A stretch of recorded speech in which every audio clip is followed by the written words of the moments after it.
নমস্কার বন্ধুরা, সবাই কেমন আছেন? তা আজকে আমি ভিডিওটা নিয়ে চলে এসেছি রাত্রে, শীতের রাত্রের। তো দেখুন চারিদিক শুনশান, কোনো মানুষের আনাগোনা নেই, সবাই নিজের নিজের ঘরে ব্যস্ত। তো আমি দেখাচ্ছি মন্দিরটা, দেখুন কেমন ফাঁকা হয়ে গেছে, ফাঁকা ফাঁকা লাগছে। এখন সব নিজের ধান মজুত করে রাখবে।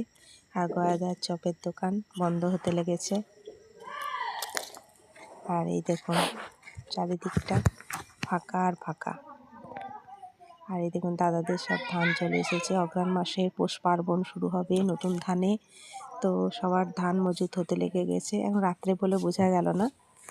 তো চলুন, আমার ঘরে আজকে রাতের খাবার করে নিয়েছি আলুর চচ্চড়ি।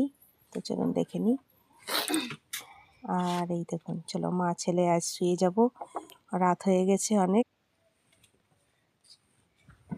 গুড নাইট বলে যায়। আমারও শরীরটা ঠিক নেই, তাই জন্য শুয়ে গেলাম।